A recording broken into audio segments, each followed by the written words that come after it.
Continuamos hoy con nuestro estudio del capítulo 15 de la primera epístola del apóstol San Pablo a los Corintios. Este es un gran capítulo que trata del interesante tema de la resurrección.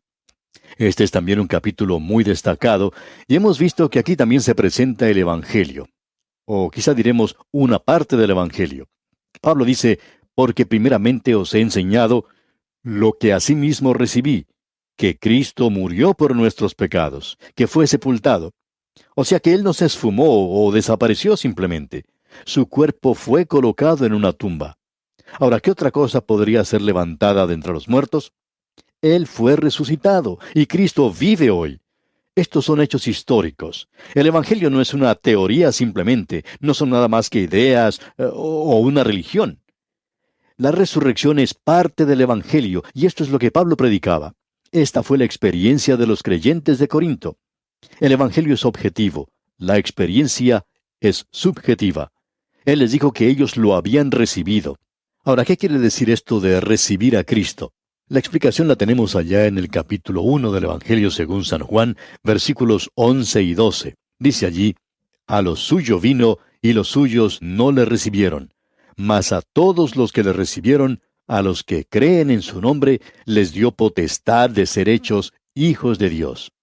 Aún aquellos que no hacen nada más que eso, simplemente creen en su nombre. ¿Qué es lo que quiere decir recibir a Cristo? Juan dice, ellos le recibieron. Eso quiere decir, creyeron en su nombre. Ahora Él les dice, en el cual también perseveráis. Ese era su estado presente. Amigo oyente, ¿dónde está usted? ¿Está usted firme en una fe viviente y en un Salvador viviente? Ahora Pablo les dice, ustedes son salvos. El Evangelio no salva en el sentido de ser solamente un conocimiento intelectual, es decir, dar asentimiento a lo que se está diciendo. No es esa la causa eficiente y final. Cristo es quien salva. Alguien dijo, fe en Cristo, por supuesto. Pero es a través del Evangelio, por medio de estos hechos. Cuando usted los acepta, entonces recibe a Cristo y es salvo. O como dijo ese gran predicador Spurgeon, no es el gozo en Cristo lo que lo salva. No es la esperanza en Cristo lo que lo salva. Es Cristo mismo. No es ni aun la fe en Cristo. Aunque ese es el instrumento. Es la sangre y el mérito de Cristo lo que salva. Nosotros somos salvos. Y Pablo dice, eso es lo que les predicamos y ustedes lo recibieron. Ustedes se mantienen firmes en eso. Ustedes son salvos. Pero también dice, si no creísteis en vano. Y eso quiere decir creer sin causa, que su fe no descansa sobre los hechos, no hay ningún resultado, no es una conversión genuina. Esa idea de que la fe en sí tiene algún mérito es equivocada, porque no lo tiene. Lo importante es en quién uno cree. Por tanto, aquí tenemos el hecho que ellos habían confiado en un Salvador que murió, que fue sepultado y que resucitó. Pablo también dice que hay algunos testigos de eso. Y también dice que se está cumpliendo la Escritura, que todo se hizo conforme a las Escrituras. Y eso, amigo oyente, es algo maravilloso. Poder ver en las Escrituras una y otra vez que personas como Enoc, por ejemplo, caminó con Dios. Enoc no murió, Dios lo llevó. ¡Qué magnífica esperanza! Uno de estos días yo voy a estar caminando, es decir, si el Señor Jesucristo viene durante mi vida, no sé si Él lo hará, pero si Él viene en este tiempo, yo andaré caminando en algún lugar, daré un paso aquí, en la tierra, y el próximo paso lo tomaré en su presencia. Eso sí que es emocionante, amigo oyente. No me diga que eso no le da propósito y dirección a su vida. Hay tantos pasajes en la Biblia que nos enseñan de la resurrección de Cristo en el Antiguo Testamento. El Salmo 16, por ejemplo, Isaías capítulo 25. Ya hemos visto anteriormente el Salmo 22 y también el capítulo 53 de Isaías. Asimismo, el sistema mosaico, un sistema de sacrificios, todos ellos hablan de la muerte de los animales y su sangre y el día de perdón con los dos machos cabríos, uno de los cuales es liberado por nuestras ofensas y el otro sacrificado para nuestra justificación. Y en el arca estaba la vara de Aarón que reverdeció. Luego tenemos el libro de Jonás que nos habla de la resurrección. Y el Antiguo Testamento termina diciendo que Él enviará a Elías antes de ese gran día. Luego tenemos los testigos, Cefas, los 12, los 500, Jacobo, todos los apóstoles, y luego Pablo mismo. Pablo dice que él nació antes del tiempo debido. Él tuvo un nacimiento prematuro, y él es el cuadro del remanente que será salvo después que la iglesia sea arrebatada. Pablo dice, el Evangelio que os he predicado, el cual también recibisteis. Luego de decir algunas cosas sobre sí mismo, Pablo dice, yo soy el más pequeño de los apóstoles. Ahora, yo no creo eso. Alguien dirá, usted cree en la Biblia, ¿verdad? Sí, pero Pablo está siendo aquí muy modesto en realidad. Dice, yo soy el más pequeño de los apóstoles. Cuando Pablo dijo eso, era una declaración honesta, honrada. Y la inspiración garantiza que esa declaración salió de su propio corazón. Pero mi corazón, amigo oyente, dice, Pablo, usted es realmente grande. Ahora, el versículo 9 de este capítulo 15 de la primera epístola a los Corintios dice, porque yo soy el más pequeño de los apóstoles, que no soy digno de ser llamado apóstol porque perseguía la iglesia de Dios. Él se consideraba a sí mismo como el más grande de todos los pecadores. Pero luego dice en el versículo 10, pero por la gracia de Dios soy lo que soy, y su gracia no ha sido en vano para conmigo. Antes he trabajado más que todos ellos, pero no yo, sino la gracia de Dios conmigo. Aparentemente, Pablo era uno de los trabajadores más dedicados entre los apóstoles. Y hablando honestamente, él dice que fue la gracia de Dios la que le permitió hacer eso. Ahora el versículo 11 dice, porque o sea yo, o sean ellos, así predicamos y así habéis creído. Ese es el Evangelio. No queremos parecer demasiado chocantes, pero en realidad estamos cansados de ver a tantas personas que hablan de ser creyentes, pero que rechazan los hechos del Evangelio. Usted puede usar otra cosa, pero usted no es un creyente si niega la muerte, la sepultura y la resurrección de Cristo. Usted tiene el derecho de negarlo, pero no tiene el derecho de llamarse a sí mismo un creyente si lo hace. Eso no es lo que yo digo, sino lo que Pablo está tratando de decirnos aquí. Prosigamos ahora con el versículo 12. Pero si se predica de Cristo que resucitó de los muertos, ¿cómo dicen algunos entre vosotros que no hay resurrección de muertos? Algunas de estas personas que tenían antecedentes del estoicismo, de los epicúreos, filosofía y platonismo, estaban negando la resurrección. No era específicamente la resurrección de Cristo, sino que estaban negando la resurrección en general. Pablo tiene en este pasaje una serie de declaraciones que comienzan con la palabra sí. Por ejemplo, él dice, si se predica a Cristo, si no hay resurrección, etc. Pablo está haciendo frente a los hechos del Evangelio, diciendo, si Cristo no resucitó.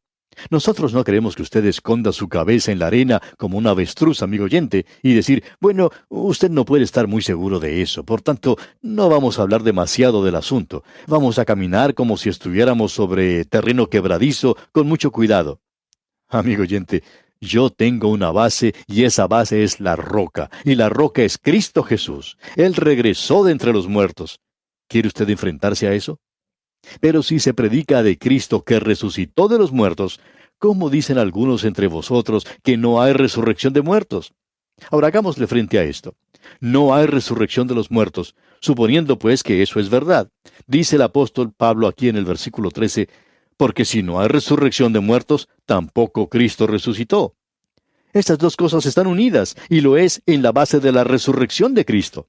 Y Pablo dirá más adelante que Cristo es las primicias de los que durmieron. Eso quiere decir que vamos a tener un Pentecostés, y que el Pentecostés será más adelante.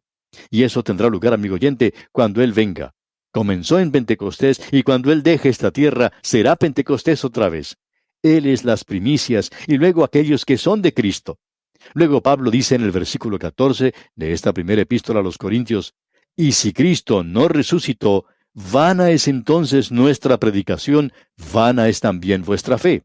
Yo no sé a qué iglesia pertenece usted, amigo oyente, quizá pertenezca a una de esas iglesias liberales, y muchas de ellas niegan que el Señor Jesucristo fue levantado de entre los muertos. Ahora, si Cristo no fue resucitado, y esto quiere decir en forma corporal, nuestra predicación entonces es en vano. Y su fe también es vana. Amigo oyente, usted puede abandonar ahora mismo su membresía en esa iglesia. No le sirve para nada si Cristo no ha resucitado. Y continúa entonces diciendo Pablo en la primera parte del versículo 15, y somos hallados falsos testigos de Dios. Eso quiere decir que estos hombres eran mentirosos. Escuche usted lo que afirma Pablo en este versículo 15. Dice, y somos hallados falsos testigos de Dios, porque hemos testificado de Dios que Él resucitó a Cristo, al cual no resucitó, si en verdad los muertos no resucitan. Entonces, si no hay resurrección, si Cristo no fue resucitado, entonces estos hombres eran testigos falsos. Y aquí tenemos algo para pensar. ¿No ha notado usted, amigo oyente, que los hombres no mueren por aquello que ellos saben que es una mentira? Ahora, los hombres sí mueren por una mentira, pero ellos pensaban que era la verdad. En realidad, muchos millones murieron por Hitler. Ellos habían creído en él. Y también podemos decir que ha habido millones que han muerto por Jesucristo. Y los hombres no mueren por lo que ellos creen o saben que es una mentira. Los apóstoles testificaron que habían visto al Cristo resucitado y murieron por esa declaración. ¿Estaban ellos equivocados u obraron equivocadamente? Usted puede decidir por sí mismo. Los hombres no mueren por lo que ellos saben que es una mentira. Veamos ahora lo que dicen los versículos 16 y 17 de este capítulo 15 de la primera epístola a los Corintios que estamos estudiando. Porque si los muertos no resucitan, tampoco Cristo resucitó. Y si Cristo no resucitó, vuestra fe es vana, aún estáis en vuestros pecados. O sea que usted, amigo oyente, es pecador perdido. Todos son pecadores perdidos, pecadores condenados al infierno. Y dice el versículo 18, entonces también los que durmieron en Cristo perecieron. Entonces, todos estos millones de personas del pasado han perecido en realidad. Y continuamos ahora con el versículo 19. Si en esta vida solamente esperamos en Cristo, somos los más dignos de conmiseración de todos los hombres. Debemos decirle, amigo oyente, que el cristianismo es una religión para aquí y para ahora. Pablo aclara eso en el capítulo 6 de su epístola a los Romanos. Pero también es una religión para el futuro. Pero si Cristo no ha resucitado, nosotros somos las personas más miserables de este mundo. Pero gracias a Dios que no lo somos, nos estamos regocijando y le damos gracias a Dios que aquí finaliza esa serie de sís condicionales que Pablo había estado presentando. Si usted analiza todo esto de una manera lógica, amigo oyente, entonces la única alternativa es la resurrección corporal del Señor Jesucristo. Esa es la única posición lógica que usted puede tomar, que Cristo resucitó de entre los muertos. Estas son las cosas que usted tiene que decir si Cristo no ha sido resucitado de entre los muertos. Pero yo me quiero unir a Pablo en este versículo 20 y decir con él, mas ahora Cristo ha resucitado de los muertos, primicias de los que durmieron es hecho. Cristo es las primicias. La fiesta de las primicias se ha cumplido en la resurrección de Cristo. Y luego Pentecostés vino más tarde. Llegó unos 50 días después. Cristo había regresado de entre los muertos en un cuerpo glorificado, y Él es el único hasta este mismo momento que lo ha hecho. En vista de eso, nosotros estamos esperando otro Pentecostés, y no será un Pentecostés que se repetirá aquí en la tierra, sino cuando Cristo regrese, entonces será Pentecostés. Amigo oyente, eso ocurrirá cuando Él arrebate a su iglesia de este mundo. Él es las primicias. Luego dice el apóstol, los que son de Cristo en su venida. Esto es algo maravilloso. Cristo ha sido levantado de entre los muertos y es las primicias de los que durmieron. Avancemos ahora con los versículos 21 y 22. Porque por cuanto la muerte entró por un hombre, también por un hombre la resurrección de los muertos. Porque así como en Adán todos mueren, también en Cristo todos serán vivificados. Es decir, todos los que están en Cristo serán revividos, pero cada uno en su debido orden. Es interesante notar que los de la Reforma lograron recuperar mucho de las verdades bíblicas, pero no recuperaron todo. Creemos que estamos viviendo en un día donde estamos viendo muchas cosas que son desarrolladas, y una de ellas es la escatología, o sea, la doctrina de las cosas de los últimos días, es decir, la profecía. Pero en las épocas en que las grandes verdades se desarrollan, hay mucha herejía y muchas cosas raras que se dicen. Y hay muchas cosas que se dicen sobre la persona de Jesucristo y de la inspiración de las Escrituras en esos días primitivos. Eso no es cierto. Hay muchas cosas que están siendo enseñadas sobre la profecía, y pensamos que la profecía es algo importante, pero que se debe enseñar con mucho cuidado porque no es el todo.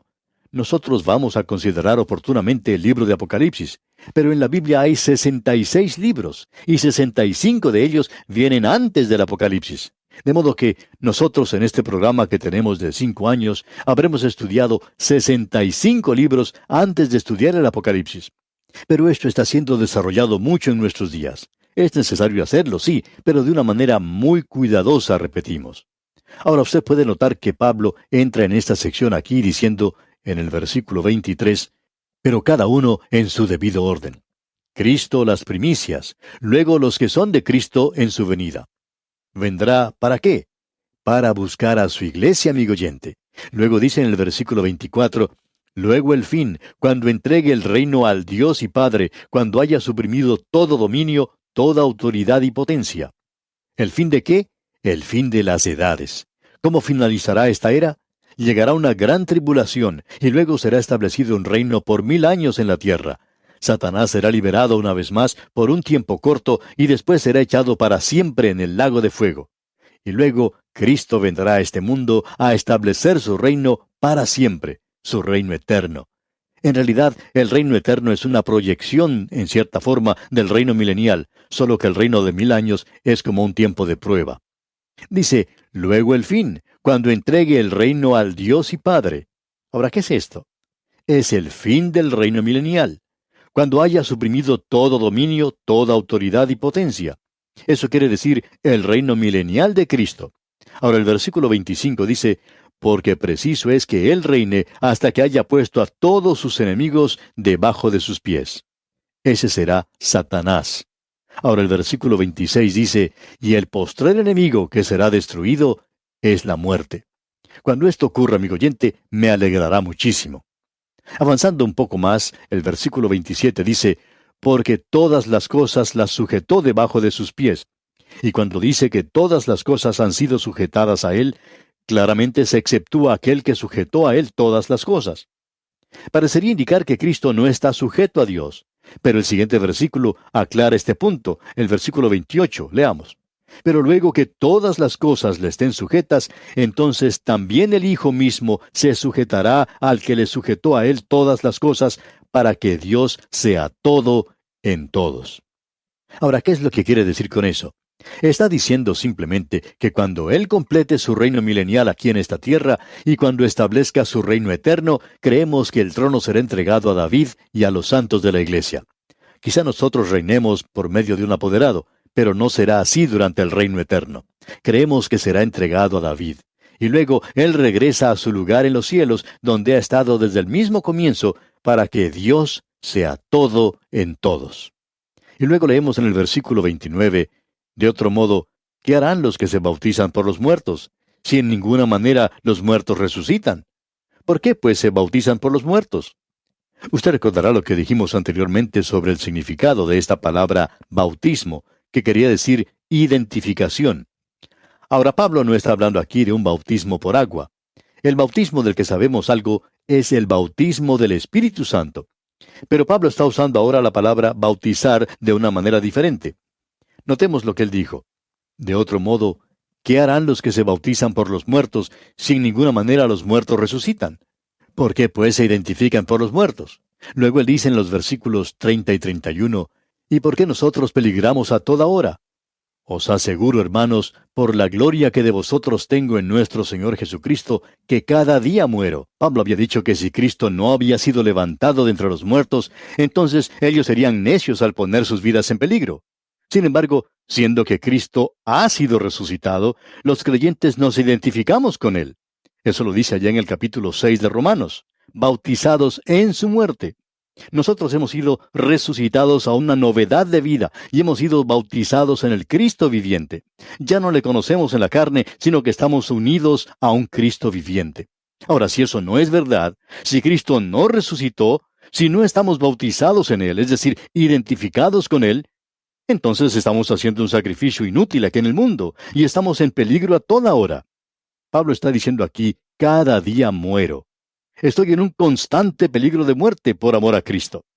Luego dice en el versículo 32 de este capítulo 15 de la primera carta a los Corintios, si como hombre batallé en Éfeso contra fieras, ¿qué me aprovecha? Si los muertos no resucitan, comamos y bebamos porque mañana moriremos. ¿Por qué permito ser encerrado con los leones si Cristo no resucitó de los muertos? Yo estoy identificado, bautizado en su muerte, identificado como hombre muerto porque estoy unido a un Cristo viviente. De eso es de lo que Pablo está hablando aquí. no tratemos de reducirlo a un simple servicio que prácticamente no tiene ningún significado. Dice, comamos y bebamos porque mañana moriremos.